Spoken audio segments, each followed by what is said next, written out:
Welcome to Patriot Radio. This is The Real Deal with Dr. James Fetzer. We have our anniversary show, and no one better to have than David Denton on, who's been pursuing the JFK case for many, many years now and has decided to expand a little bit and have different conferences. And I attended both conferences in September, where they were both in Washington, D.C. However, one of them seemed to be a little more truthful or a little more after the truth, as far as I can tell. We had Ed Haslam, Judy Baker, Doug Horn, and people like that. And then we had the other conference when they were talking about Oswald shooting at JFK out of the sixth floor window. So welcome to the show, David. Well, yeah, I appreciate that, Gary. And I think, I don't want to. I understand. I wasn't at that other conference. I know they had a lot of people, probably a larger scale than what we had in terms of numbers of experts. And I think what happens there sometimes is that you try to carry on some air of legitimacy by presenting both sides. The conspiracy theories versus the lone assassin scenario. And in most cases, that's an honest debate to try to have. But I just think it's if you want to call it a false equivalency, so be it. I just think that most of us recognize that have been in this thing for a long enough period of time that it's just not a legitimate position, despite our society's institutions maybe saying otherwise, to suggest that Lee Harvey Oswald could have acted alone. We're just beyond that, and that's why we didn't carry on with some sort of scenarios where we had debates about the lone single assassin or the single bullet theory. I mean, we've been doing that stuff for 50 years. Let's get past that. Let's present the evidence and put it on the table that no, Oswald didn't do it. Now let's just get zeroed in on, well, who did? And that's obviously that's more a speculative type of situation there where you get different opinions. But at our conference, we try to present those different views. We tried to, the first day of it, you were there, we tried to focus on the evidence that pretty much destroys the single bullet theory or the lone nut scenario. I made the characterization as almost like it's the lone nut society or the flat earth society. To me, it's a proper analogy. Others would scoff at that. I don't. I think it's ridiculous to try to stand by that position. I tell my students, I have the 20-minute rule in my class when I teach this class on political assassinations, that if I can't present 20 minutes of evidence that clearly and completely makes you believe that something else was deeper was going on in Dallas than a lone assassin, and I can't believe you're listening to what I'm saying at all. And I never had any students come back and say, no, I still doubt what you're saying after 20 minutes. It takes 20 minutes, though. Past those 20 minutes or whatever time it takes to destroy the single bullet theory, which is like shooting fish in a barrel, then it's time to, all right, let's get serious about trying to examine who the potential suspects were, who had the most to gain, who benefited, who was in positions of power to make this thing happen, and get to the clearest and most definitive way of what happened in Dallas. Maybe we can't get some final resolution that, in terms of history, in terms of some final say-so in terms of our institutions, but we can all, as citizens of the United States, come to a better understanding about what our history was and is today and how it's connected. Yeah, it just seems to be something a little more than just trying to be fair on both sides, to have people pushing the Oswald from the lone sniper's nest scenario. Again, I'm really trying to get to the bottom of that, but I do know one thing. At your conference, there was no one named Kaiser or Blakey talking about Oswald hanging out the window by his toes shooting at the president. So I was really proud of your conference. You had the Texas angle, which seems to be a place where you do not go in JFK. A lot of times the Zapruder film alteration was not brought up there at the other conference. It's just not on the table. So there just seems to be something a little wrong. You made a couple good points, I think. Let's focus on those points for a minute. Let's do that in reverse. Let's talk about the Zapruder film alteration, because I think that is the most cutting-edge material out there. Of course, there are a lot of people looking at different things and angles of Kennedy assassination. A lot of people know more about this than I do, but from my standpoint, some of the things that have been brought out about the Zapruder film alteration is coming to light in the last couple of years, even by some people that we've been connected with at our conference. In fact, our last two conferences, specifically, Doug Horn is one of those persons bringing the light, and then there's a couple other people behind the scenes that I really can't. I think it's better served their names not being mentioned, but. I'm sorry to interrupt, but can you explain to me why someone would want to kind of stay behind the scenes? Is it so they can present their information at a designated time, or what would make someone want to stay behind? Yeah, there's a couple people that are really, let's just say, really been qualified to look at this Zapruder film situation from the standpoint of the field they're in, but they really haven't completed their work, and I think they're legitimately concerned about what they're doing in terms of what potentially pushback they might get. I think there's a real legitimate question. I know I'm speaking in mystic tones there, but they did allow some of the stuff to come to light at our conference. Some dramatic photographic footage of some slides that just make it so completely obvious of alteration that have come to light. And some people are aware of those things. It's not like it was a total revelation. Focus on those things. That's important. So yes, the Zapruder film was a part of our conference. And then you mentioned the Texas angle, and yeah, there's a lot that creates a lot of division in the JFK community, because there's just certain people that don't want to go there, that want to focus on the intelligence community, that want to focus on other areas in terms of who might have been involved. And of course, that leads that ultimate concern about, well, are you going to point the finger at the former president of the United States, Lyndon Johnson?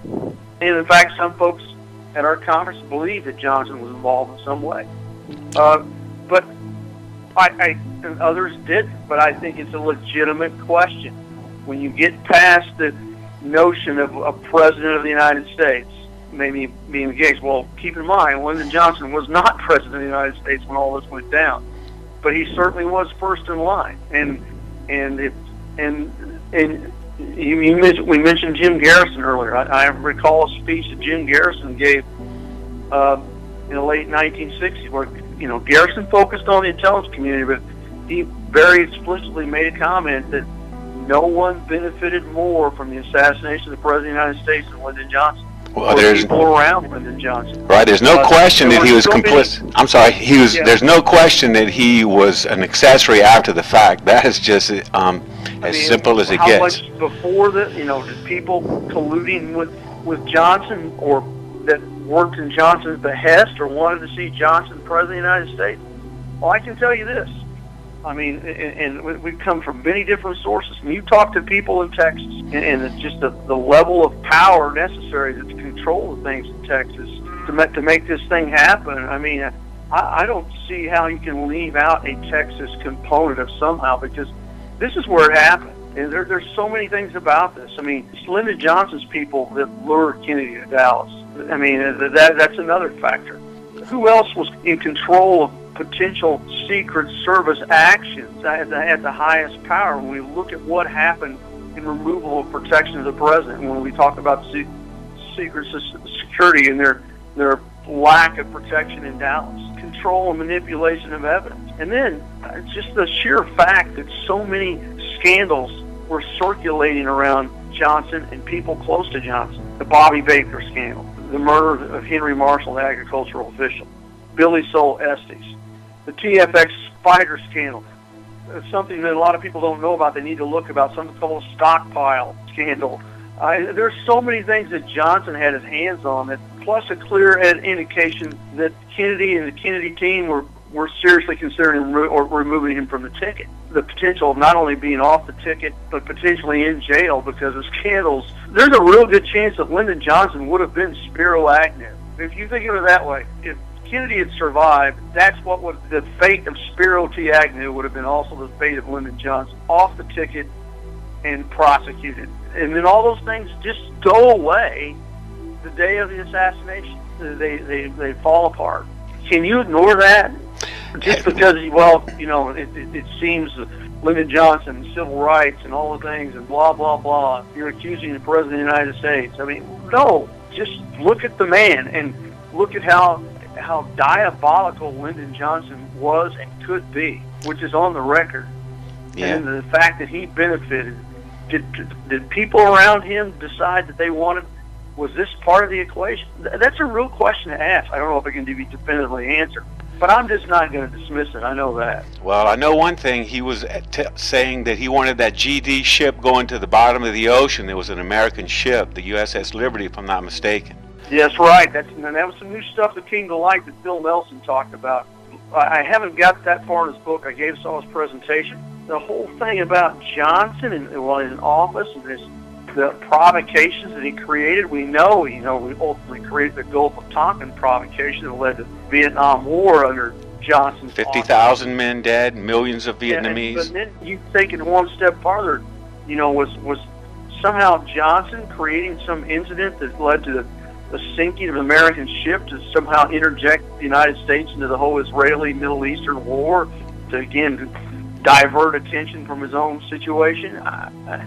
This is just, it's beyond the pale, but it's stuff that's coming to light that needs to be examined, and in some ways shows the character of Lyndon Johnson. I think that has to be looked at. Absolutely. Now, one of the things that's beginning to come to light is that John Kennedy was at loggerheads with the Prime Minister of Israel, Ben Gurion, and he was denying Israel nuclear weapons, and he literally resigned over the fact that he was not going to allow nuclear weapons, and actually said in public that he is a security threat to the state of Israel.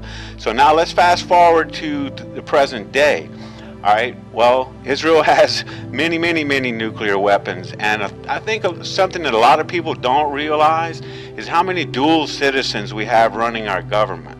And if you're a Mexican American, a French American, German American, you can be a dual citizen. We love you. Come on in. But you can't run for office unless you're an Israeli. So I did a little research and come to find out that every Pentagon position, all the advisors, Scooter Libby, just so many people, every senator from California is a dual citizen. Now, what are these people in these powerful positions? How do we know where their allegiance lies? And I believe that... That's interesting. Gary, I'll be honest, I will profess a lack of knowledge in that area. My mind is always open to stuff like that. I mean, I don't know what that entails. I would just have to, before I made any comments about that, I'd have to look further into that myself. But it is, we have this long history of a close relationship with Israel, and they are a legitimate democracy in the Middle East that we should support. But how much connection do we have? How many times? It's not like that the Israelis in every situation. Of course, we had this thing recently where Netanyahu has come over here and basically tried to undermine the efforts to create a treaty with Iran, which is pretty unprecedented to happen. And then we also know that the Mossad, their secret service, has been caught doing things in the United States and spying on their closest ally numerous occasions. I mean, so this whole relationship with Israel has always not all been totally smooth. And this whole thing with the Liberty, again, I just think burst further exploration of what was going on there. And again, that's something I want to dig into myself. That's one of my priorities. I don't like to comment on stuff that I haven't really got into deeply enough myself yet, but you're right, it is an important thing that people need to look at themselves. What happened to the USS Liberty in 1967? Well, a good place to start is just Google dual citizens, United States government, and it would blow your mind how many people are dual citizens. Dianne Feinstein, Barbara Boxer, I could go on and on, the mayor of Chicago. It's just amazing. Wow, really? It would blow your mind. It's just a kind of a figure, something, a mantle to hold, or does it mean more than that? Somebody's a member of the Skull and Bones. What does that mean? Does that mean that they remember the Skull and Bones back in Yale or Harvard or whatever that was at, or did they really involve in some collusive activities around the world? But anyway, that's probably beyond. Well, let me just say this. Let me just say this real quick. It's really not beyond the JFK assassination. The Times-Picayune that gave Jim Garrison so much trouble has been run by a skull and bones graduate from Yale since 1836. Wow. Without exception. So there you go. Now, who the head of Life magazine, Time magazine, Skull and Bones, running for president, Kerry and Bush, both Skull and Bones. There's something going on here. There's no doubt there's an exclusive club there. I mean, and how much does that play a role in what those people do? That's always my question. I know a lot of folks that like to tie those ends together of people and their different secretive societies they belong to. And I don't doubt that. But the next question has to be asked: to what degree and at what points in their political careers did it affect the decisions they made or the influences upon them? That's the hard thing to kind of disentangle, I think.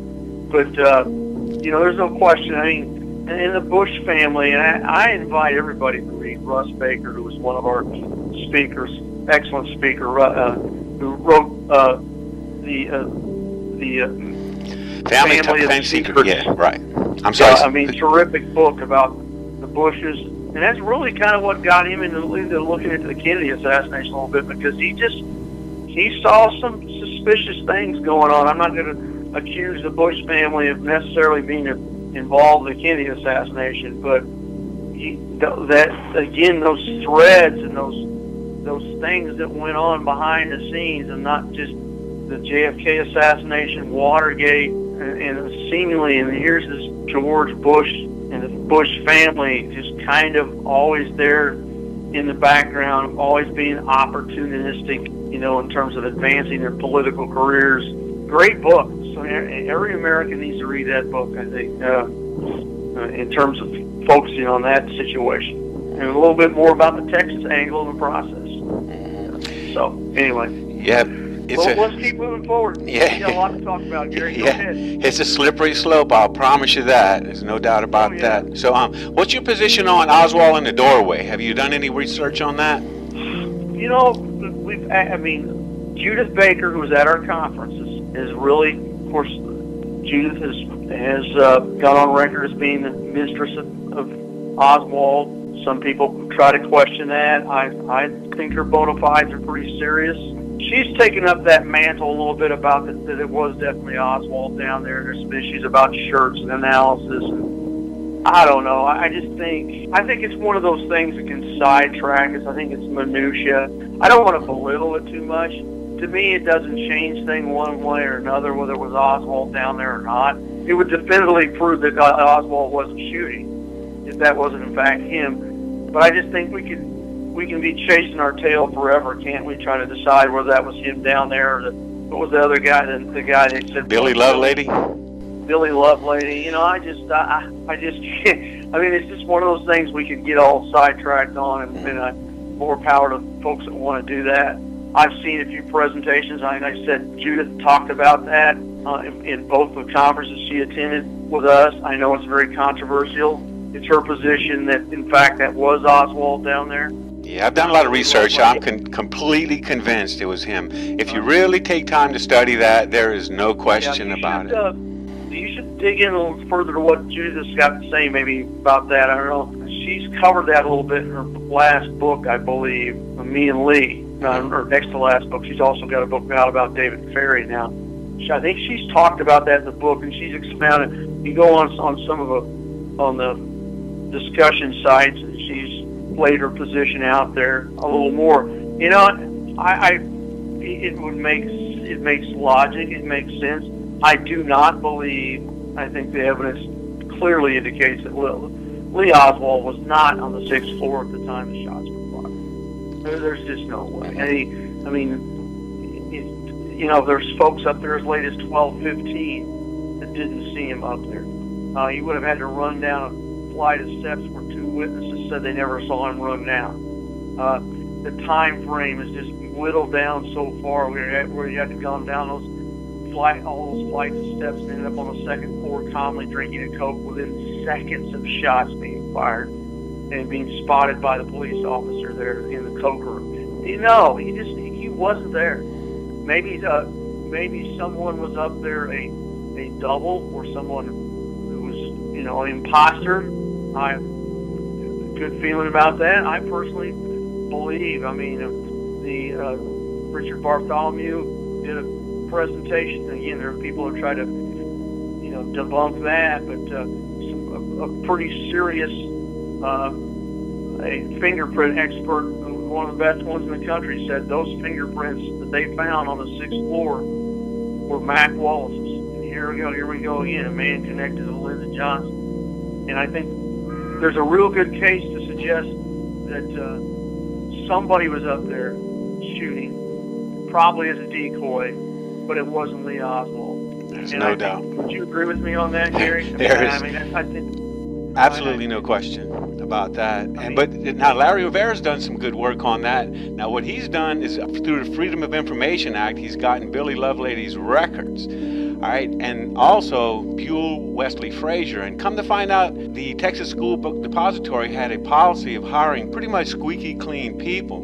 But all of a sudden, Billy Lovelady was actually in the United States Air Force, was convicted of stealing and selling guns from the United States Air Force, and convicted. He was convicted civilly and court-martialed. Okay, so what a perfect place to have a guy up along the parade route, because I believe he was a potential patsy, as well as... Wow, now that's something I was not aware of. Yeah, I mean, you know, if they had something on him, possibly. Of course, we know, here's another... You know, we want to tie in some things here. I always like Chris Matthews, a progressive MSNBC host, has always been, I agree with him on some issues, but man, he is really an anti-conspiracy guy and really tried to fight that story for a long time and gone after anybody that on his show, even in recent times, that would suggest there was any type of conspiracy in Dallas. And one of his points he would always make was that, hey, if there was really a conspiracy, someone would have had to have control of that building to put Oswald there. But then nobody asked the next question. Who controlled that building? Yeah. D.H. Byrd. D.H. Dryhole Byrd, who was connected with the right-wing oil fanatics and people throughout the city that were power brokers. D.H. Byrd. He owned that building. He seemingly bought it within not a short period of time before the assassination. And then, of course, Byrd started the Civil Air, or was one of the key opponents of the Civil Air Patrol that David Ferry and Lee Oswald were in. So, you know, you want some connections, you want some answers about how Oswald got there, who owned the building. I'll answer the question. If Chris Matthews was here now, I'd tell him, D.H. Byrd. Now, you better find out who D.H. Byrd is, because he's pretty important. There's no doubt. Now, Bill Shelley has intelligence connections, and he was actually Lee Oswald's supervisor. So when he told Fritz, when Will Fritz asked Oswald, "Where were you?" he says, "I was outside on the steps with Bill Shelley." Now, he didn't just say Bill Shelley for no reason. That was his supervisor. Now, I believe that there was no way that the President of the United States is going to go past that little park and you can't go out there and watch him. So if you think about it, the Texas School Book doorway is only 3 feet deep at that time, though they've widened it. And Larry Rivera has done a lot of work, and Buell Wesley Frazier was found with some sort of gun in his trunk. So if you ask me, they had pick your patsy day, and the reason why Oswald in the middle of the night hasn't been told that he's been charged with killing the president, I don't think they exactly decided on who it would be exactly by that time. It's an interesting theory. That is. I mean, and it might show to the depth of planning of all this. You know, I want to give you a personal story because it's interesting how some of these things interface or you cross your paths a little bit. It's interesting, I came across a gentleman, ironically, lives 20 miles from me. And I live in a rural southeastern Illinois. Is there anything you come across? Former teacher, retired, stayed in an assisted living home, very, very sound mind, older fellow. And I've had a number of contacts. He made some calls to me. He was reluctant to talk because he still fears for why the repercussions, much as what he says about it. But he basically told me a story that at the time of the Kennedy, or 1963, he was working for some team that went, military type team that went from different airports, airport security or some types of that, and they would be transported from one area or one airport venue to another. And he happened to be in Dallas and happened to be riding in a truck he couldn't pin down a day, but he simply felt like it was about in the summer of '63 when he drove right by that building, the 6th floor, in the summer of '63. And it took a little while for me to get him to get to this point, but he finally admitted. He said, "I saw somebody up in one of those windows on that 6th floor with a gun sticking out that window." That's pretty eerie, isn't it? Now, at the time, you don't think. I'm sure what is going to be in mind, maybe that's odd, and then you forget about the next day. But then, all of a sudden, the president gets shot from the same building, and I'm sure his mind flashed right back to what he saw a few months before.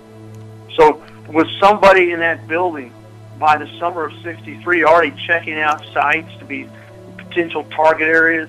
Mm-hmm. See if it would be plausible to actually hit the president from that window? Yeah. I think you have to me, that just fits into the scenario that this thing was a very completely well thought out, sophisticated, and I feel like there were various teams shooting, and I don't think folks knew who the other folks were.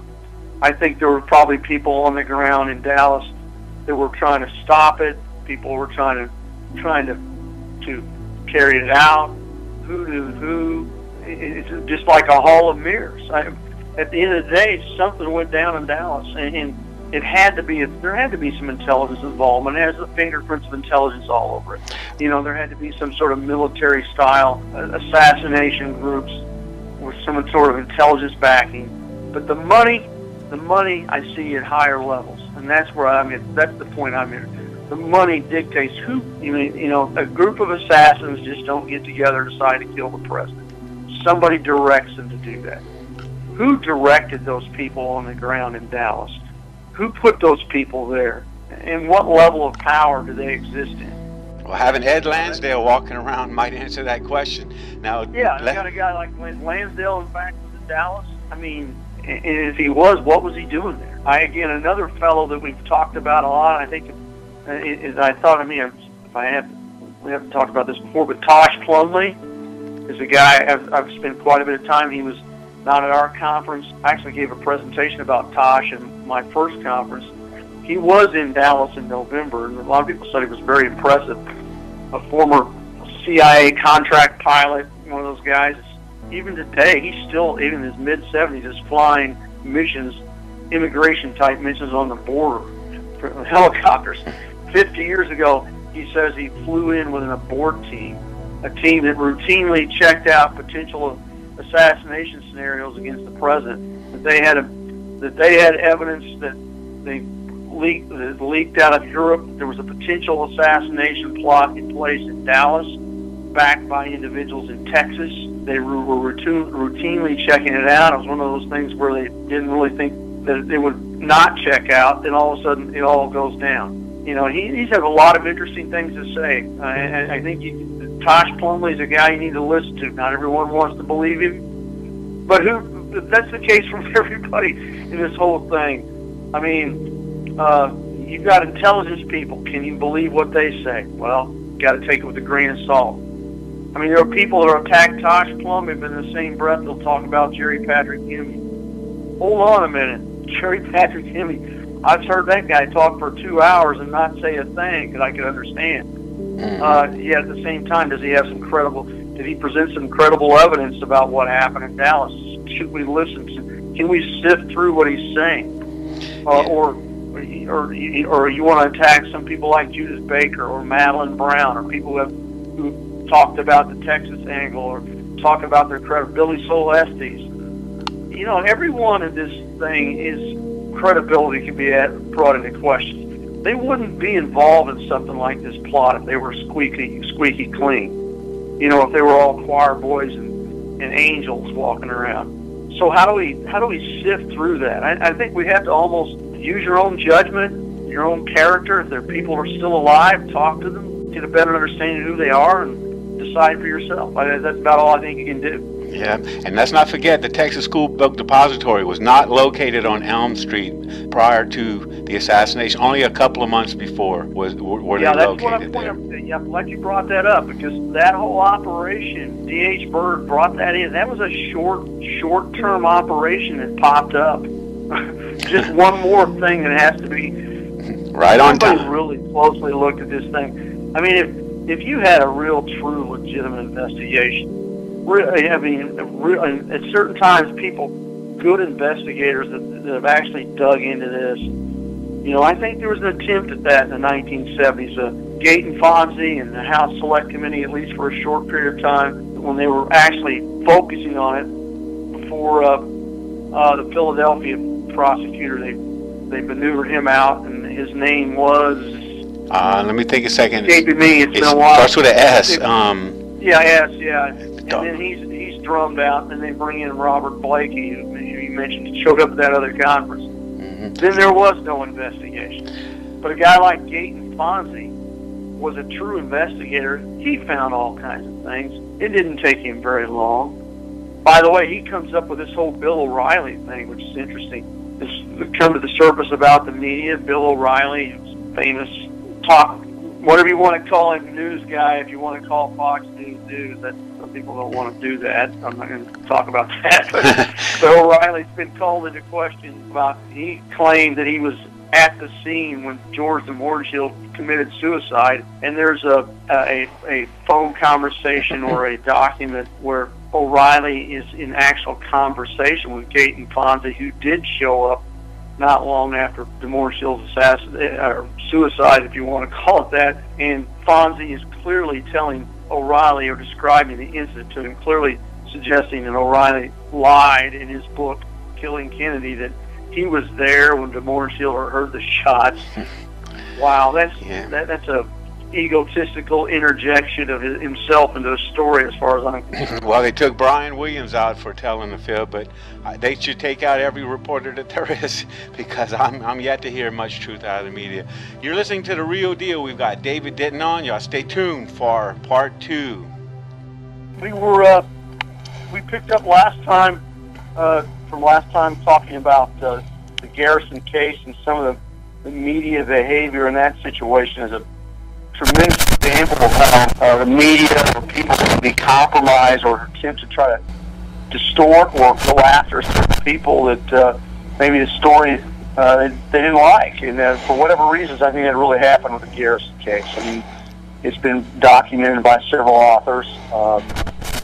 One particular author, I recall talking to Jim DiEugenio, who's obviously done a lot of work with the New Orleans angle in the Garrison case.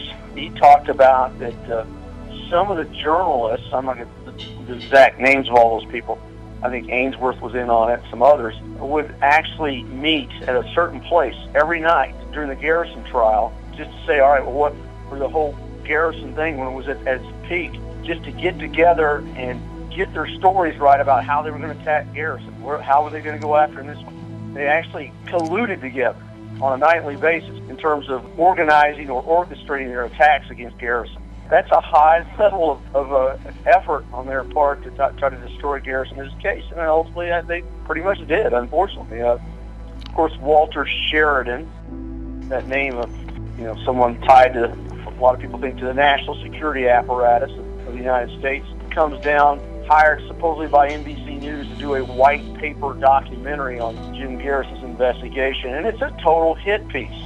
Yeah, you can finally see it on YouTube now. I finally saw it for the first time not that long ago. And I always tell my students this because I cover it. I have my political assassinations class where we really dig into this stuff for an entire semester. But it's unprecedented what happened. I mean, maybe there's some other cases, but I can't remember any time where I've seen the FCC actually come in and find out that a piece of material put on television was so biased that they forced NBC to give Garrison equal airtime. That's a high level of bias, and probably the only time anybody from the government ever sided with Garrison on anything. But yeah, he got equal airtime because that was such a hit piece against Garrison, which had so much garbage on it from so many levels, and it was Sheridan's mission to come and destroy Garrison. Someone sent Walter Sheridan down there to destroy Garrison. That was his mission.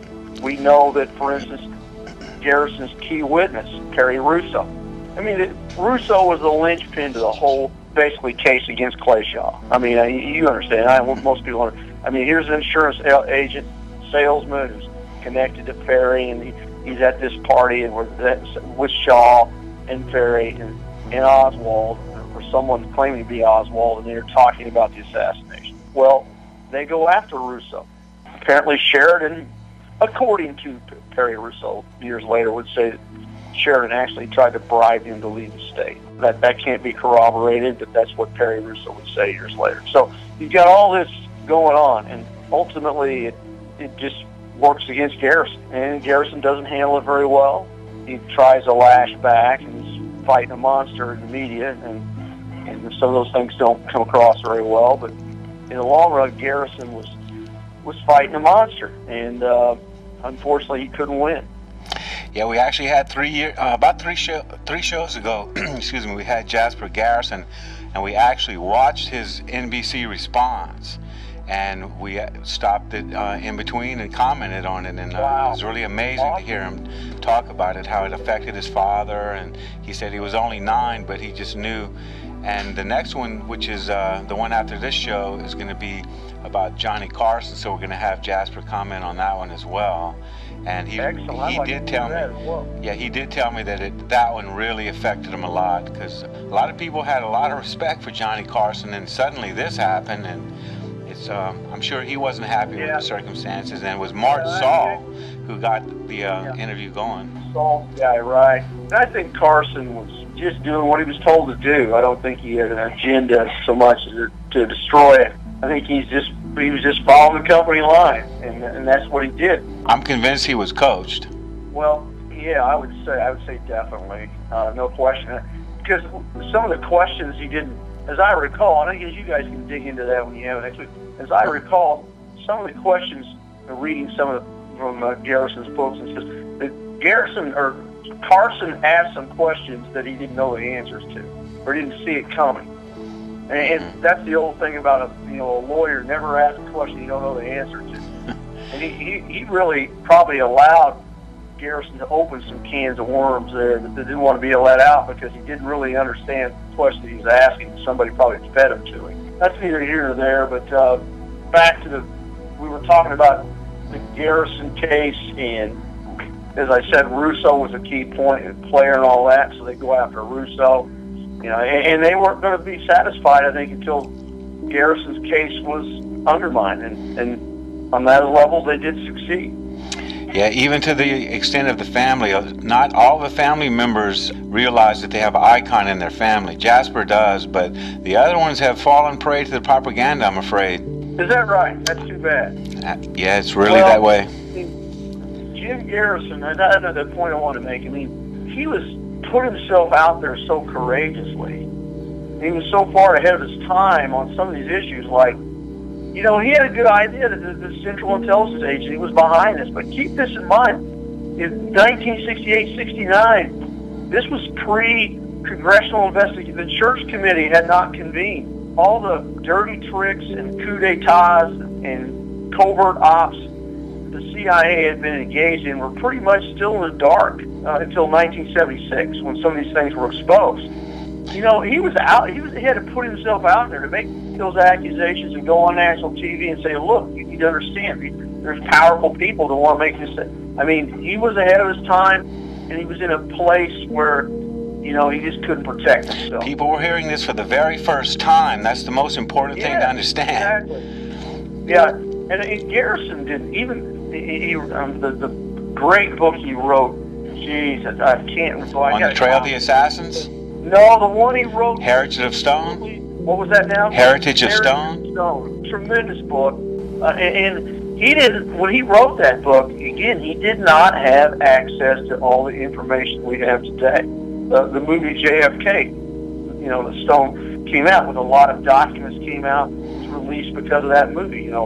Some of the behavior that had to be of our government, our intelligence community.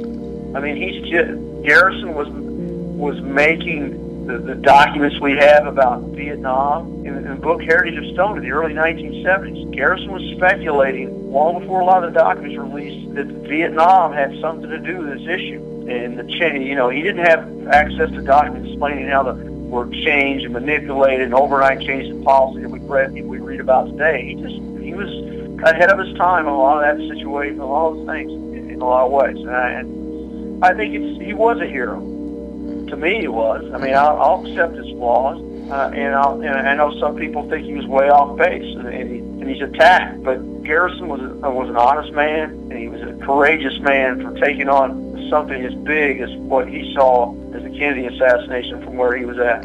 Very naive. He was finding all this stuff out for the first time as he was going along, because up until the time that Jim Garrison cracked the egg, the American people completely believed what they read or saw on the television, which meant complete control of their thoughts. And it wasn't until Garrison cracked the egg. So who knows what sort of world we would live in if the CIA could have worked unhindered for another 10 years. So I believe that the entire world is a different place because of our level of understanding. Now, we may not be where we want to be, or we may be losing pitifully, but at least we have a much better understanding because we had a much bigger head start to start trying to unravel all this stuff. That's a great comment, Gary. It really is. And here's another thing to think about. I mean, the American public it wasn't until 1976 the American public saw the Zapruder film where, it just became so obvious to so many Americans that someone else is shooting down there in Dallas. Garrison was 7 or 8 years before that was ever released. So the public hadn't seen that. And to go on national TV, to go on that, efforts he made, even before and after. I talked to somebody who came into my office the other day, a young college student at Eastern Illinois University, where I attended, up here in Illinois where I'm at. He said in 1971, Jim Garrison, and that was after he lost his case. He came on campus in 1971 at Eastern Illinois University and gave like a 2-hour talk. He said, and this guy said, it was the most unbelievable thing I've ever seen. I said, this guy had so much knowledge, so much information. And he was so impressed with Garrison. He said, no, this guy wasn't some wild-eyed nut, conspiracy nut. No, he was a guy that taken on this mission and just was unable to succeed because the forces against him. He was a mesmerizing speaker. Now, they had people that would actually go and watch Jim Garrison during a trial just because he was so intense and was able to speak with his hands and use his eyes and never ever once walk to the table to look at any notes or anything like that.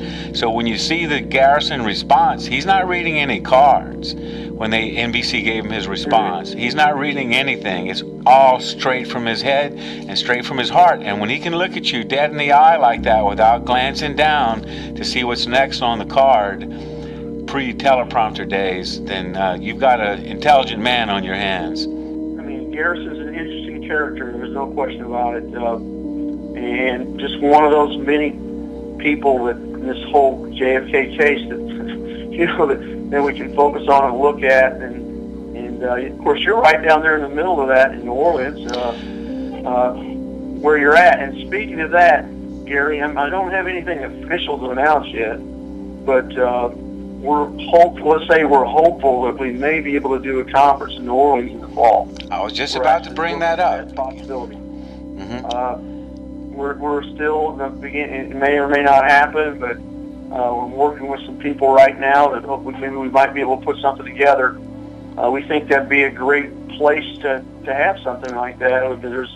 There's so much there. You mentioned Judith Baker, who was at our conference, of course, and then the Garrison trial. Yep, I've always wondered why all these conferences in Pittsburgh, and I just never could figure out why the conferences aren't down here in New Orleans. Of course, they're always in Dallas and stuff, but it was always sort of got the short end. Well, it's maybe perfect. not. Maybe that's going to change. Yeah. But, and another important individual in all this is Ed Haslam, who's a terrific author, came to our conference in September, was, of course, editor, author, a combination of Judith Baker's book, and Dr. Mary's Monkey. Yeah, Dr. Mary's Monkey, the whole Mary Sherman murder. He talked about some new things that come to light on that he talked about in the conference. He feels like that there might be some documents the government still is concealing about that would show, I believe, correct me if I'm wrong, I don't know if you've read his book, but I think others have, but he feels strongly the government is holding back a document or documents that would demonstrate that Sherman actually was in connection or had some connection with Lee Oswald as well. I believe that's the story. Well, at this conference, if you're going to have Ed Haslam, you better have a big venue, because not long ago he was in town and it was literally over 1,000 parking spaces. It was a huge auditorium, almost the size of a church, and it was standing room only, and they were turning people away at the door, and that's just a fact. So Ed Haslam's going to turn them out. So if you can have him here. Well, it's a fertile ground, we feel like. And like you said, there's not been any major conferences down there. Yet the New Orleans story is just a centerpiece of the JFK assassination story. And it is. I mean, we feel like maybe even some people might be willing to come forward that haven't talked down there. There's so many, people that, I've talked with Judith Baker and her publisher, Chris Milligan, and he's talked to me before about some people that have kind of come forward and trying to corroborate. I'm sure Dr. Fetzer would love to. Larry Rivera would probably be more than happy to do it. Now, I'm a connection now. I'm a musician now, so I've got all the PA equipment and all the video and audio stuff, so I'm throwing my volunteer name in the hat. That. We may end up taking up on that as we go forward. It's still in the planning stages right now. It's not anything we can count on yet, but we're hoping that we might be able to pull it off, and I'll keep you informed about that. I think we'd be very excited to have that happen. All right, well, so let's talk about conferences a little bit more. All right, you've been involved in putting on conferences.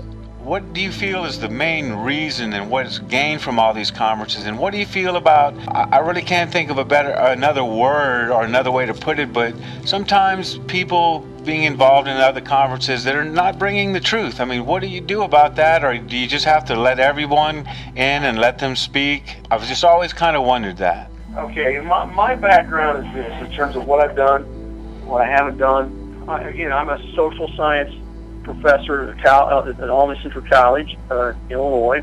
History has been my background, and I've really enjoyed digging deeply into the JFK case over the years. I haven't done any major first-hand research, but I've been to a lot of conferences, especially in Dallas, and tried to soak in as much information as I can over the years.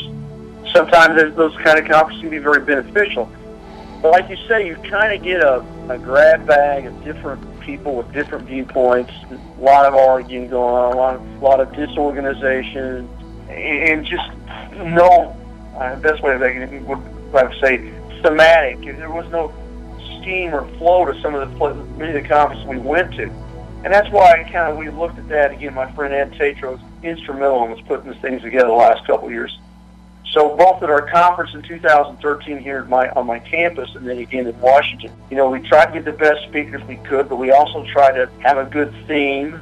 We didn't try to overbook speakers. I think that's typically what happens in a lot of these conferences. I think the one you had in Washington, I heard that.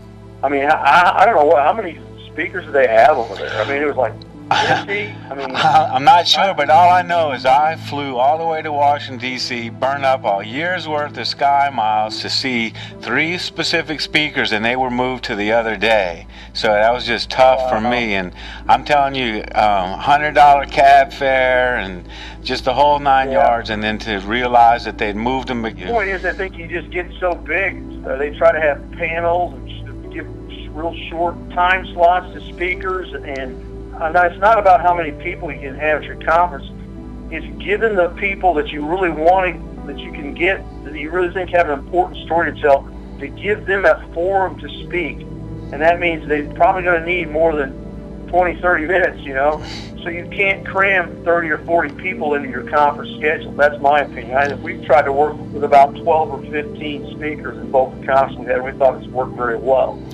And then, again, I know in some cases maybe it makes them seem more legitimate in some cases to bring in the pro-con side of it.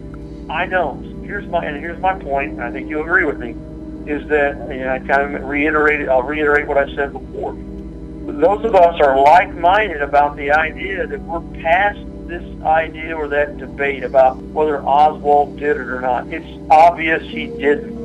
it's self-evident that Lee Oswald didn't kill the president. Now, you may not hear that in the next program you watch on TV or from a media person or even an academic scholar, but anybody that's taken any kind of careful reading of the evidence, simply it doesn't hold up. So why spend time, why waste time in a conference having some debate between a lone nut person and a conspiracy person when it's not really a debate? So get past the debate, lay out the evidence that makes that self-evident that Oswald didn't do it, and then let's focus on who did and give people a forum to tell their side. There are different viewpoints. Again, we just try to provide in both our conferences a kind of a marketplace of ideas, I guess you could call it, where these people could come in. You know, like you mentioned, Phil Nelson really zeroes in on the potential complicity of Lyndon Johnson. But we also had David Scheim, who spoke about potential mafia connections although Scheim would say that he didn't think the mob did it alone, but he's focusing on potential mob connections. We obviously had a CIA panel.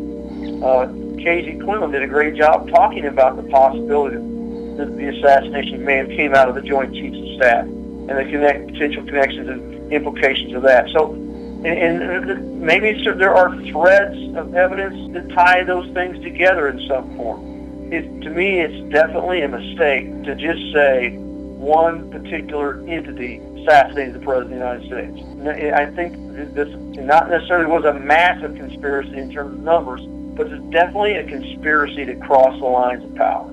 Because the most powerful people in America in the 1960s were interconnected. There were close connections.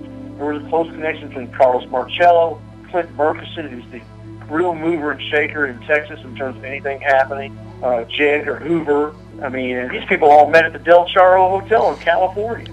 The most powerful people in the country. There was a level of collusion there that potentially could have brought powerful people together that weren't necessarily coming from one single entity or agency, but just coalescing around the issue of they want to get rid of Kennedy. So where does that bring us to today? We've got about a minute or so left. So what does that mean to us today? And the age-old question, what can we do about what we know, the information that we have? Well, I think, again, I would say to anybody listening, do not buy into the idea that we'll never know. Yes, we probably already have a good idea. I think every American needs to have an understanding of their history, and we all need to pursue it on an individual level. I mean, it's pretty obvious that we're not going to have the Justice Department isn't going to bring out indictments against the Kennedy conspirators tomorrow when we get up and read it in the newspaper. That's not going to happen. But we can change and affect history as time wears on, where people with the agendas pass along. Maybe our history books will tell the correct story in this thing. Maybe we'll get this story right. I think that's the most important thing we need to pursue, is to get the story right, and hopefully people will buy into the truth. Martin Luther King said, "No lie can live forever." And I hope that's the case with the Kennedy assassination. I always say that. That's not the last thing I usually say on any of my talks. And hopefully these lies about what happened in the JFK assassination won't last forever. That we'll be able to systematically take them apart. Maybe not tomorrow, maybe not in a fashion like we would have wanted to, or to get true justice, but truth is truth. Hopefully we can get to that point. Well, as long as there are good people like you really looking into it honestly and earnestly, we're going to get closer all the time. And whenever you hear someone say, "We'll never know," you better check yourself. That's all I can say. Mr. Denton, exactly. I really appreciate you being on the show so much. This is JFK number 52. Thank you for being on the show. Thank you, Gary. Appreciate it. All right, we'll do it again sometime. Thank you.